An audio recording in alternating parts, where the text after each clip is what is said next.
Ladies and gentlemen of the Action Army, what is going on? And welcome to another episode of Answers for Athletes. In today's video, we have a question from Abhijit Prajapati 3764. Definitely might have messed that up. Who says, you said that some people are bigger on plyometrics and some are bigger on strength training. Which one do you emphasize more and why? So he actually commented this on my review of Just Jump by Just Jamari, which I posted on my main channel. So if you're not following my main channel, be sure to follow my main channel. That is where I do all the program reviews. However, I have some really good information for you. I'm going to break down exactly what I do. I'm going to give you all of my secrets. But before I do that, make sure that you comment JUMP, J-U-M-P, down below in the comment section for a free bodyweight vertical jump training program. Like this video, subscribe to the channel, and leave your question down below if you want me to answer your question in a video just like this. So let me break down exactly what I do. When I was a kid, in the summer between my freshman year and sophomore year in high school, that is when I got my first dunk. I think I might have been 15 years old. Probably not 14. 15 years old is probably when I got my first dunk, but I know it was the summer between 9th grade and 10th grade year. So what did I do to get my dunk? I did absolutely no plyometrics. Actually, I did a very small amount of plyometrics, which I've explained before on this channel in my video on what I did to get a 43-inch vertical jump. I did single leg box jumps, I did box jumps, and I did explosive step-ups, and that was the extent. That program that I ran to dunk between 9th and 10th grade year, I later came back to that program as a 21, 22, 23-year-old, and I used that again to skyrocket my vertical jump. But I started dunking very easily in the 9th to 10th grade summer, very easily. And the reason that it worked so well is because I was a high school hooper and all that I did was play basketball. I never did any strength training in my life. So then I take a program and it was squats and step ups and single leg knee tap squats and RDLs and, mini band exercises and hyperextensions and all this strength work. You're giving all of this strength work to a 15-year-old kid who all that he does is play basketball and he's never trained before. Obviously, it's going to skyrocket his vertical jump. So I saw great gains, and that was probably 95% weights.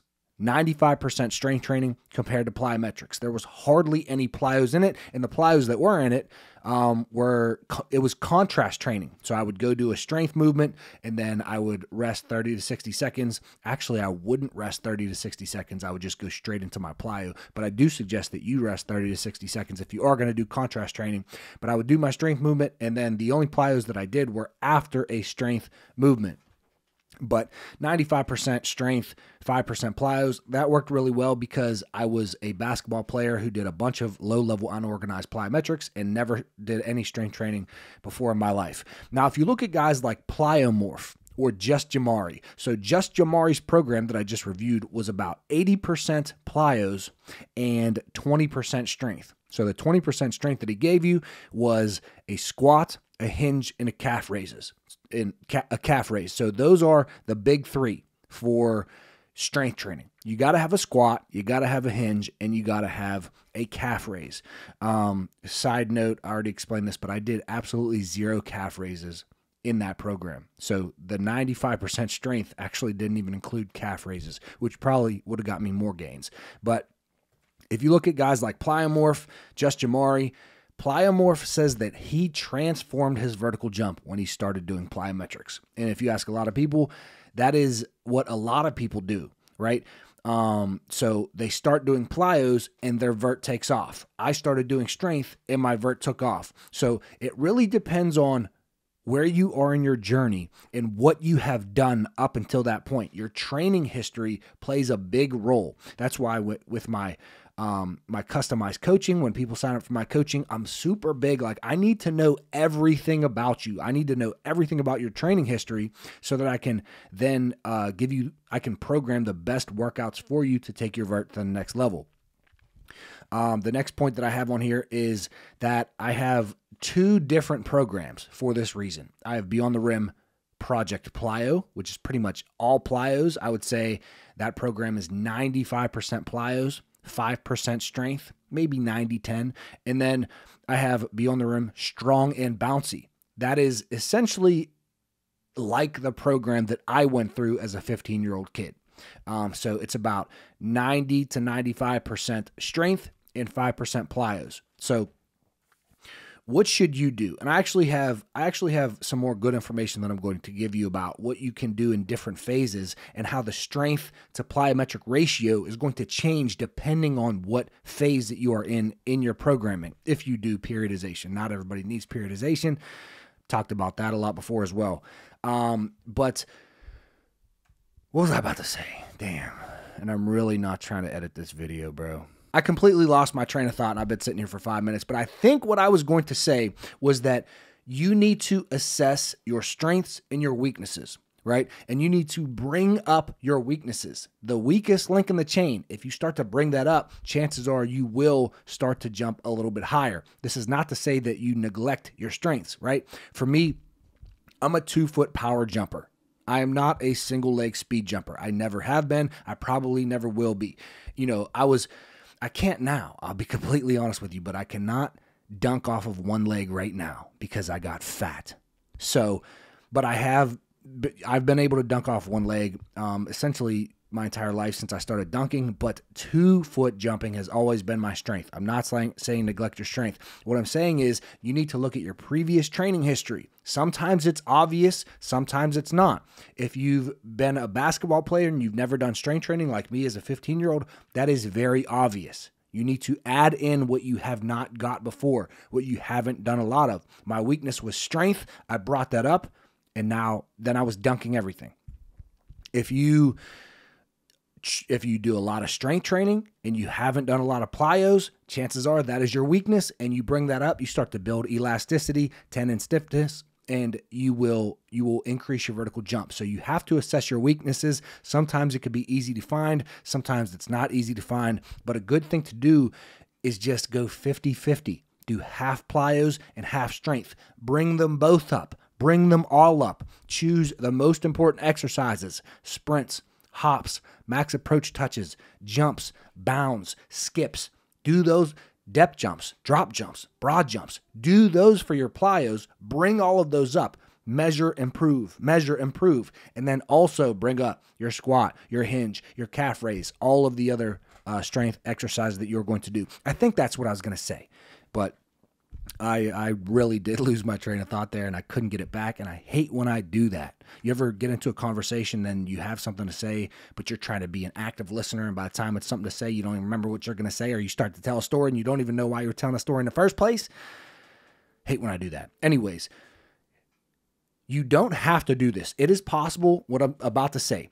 Your phases can have different ratios of plyos to strength, but you don't have to. You can do every single phase 50-50. Or if you need a little bit more plyos, you could do 70% plyos, 30% strength, and do that every single phase. You don't even need phases, okay? I know that I just confused the shit out of everybody. However, what I do in most of my programs is in my foundation phase, it is about 50% plyos and 50% strength. So with the strength portion, we focus on general strength, hypertrophy. We do some eccentrics, some isometrics. And then for the plyos, we do deceleration, force absorption, low-level extensive plyos, some technique work, et cetera, et cetera. But it's about 50% plyos, 50% strength. Then we move into my strength phase.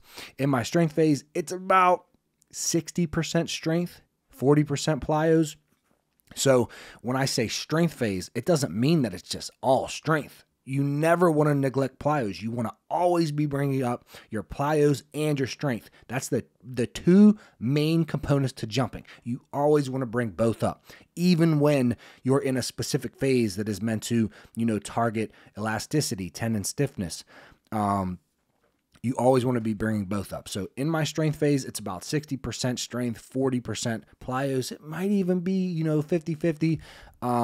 But the strength phase essentially means that we are trying to really focus on improving max strength. But while we do that, we are still doing the skips, hops, bounds, jumps, etc. In my power phase, it's definitely about 50-50, right? So 50% power work, and then we're never really neglecting full max strength work. You never want to neglect any component. You want to touch on it slightly, but it's about 50% strength, 50% plyos in my power phase. And then in my speed phase, where the goal is speed, velocity, tendon stiffness, rate of force development, elasticity, all the good stuff, it is about 70% plyos, 30% strength. So that is a phase where I might do something like just Jamari's program and do all plyos and then give a squat, hinge, calf raise. Anyways, I hope this video was beneficial for you. Hope I didn't yap too much. I feel like I did give some good information, but I never know because sometimes I just yap and yap and yap. However, some people have been commenting that they enjoy the yapping, so I appreciate all of you. Anyways, comment jump for that free bodyweight vertical jump training program. Leave your comment down below if you want me to answer your question in a video just like this, or send me a video on Instagram that you want me to react to. And I'm starting to do reactions on this channel, reacting to popular advice and opinions and workouts and exercises, etc. But make sure it doesn't have any music on it that's going to get me copyrighted. Or if it does have music and you really want me to review it, I'm just going to leave it on silent during these videos. But I'm about to monetize the Answers for Athletes channel, and I'm not trying to get these copyright strikes. So keep viewing these videos, because as soon as I monetize this channel, I'm getting an editor and I'm putting up pop-ups and B-roll, and we're gonna take this channel to the next level. And I'm doing it all for you. And so I can buy my son formula. Look at this. I'm yapping. I'll see you guys tomorrow at 9 a.m. Eastern Standard Time. Peace.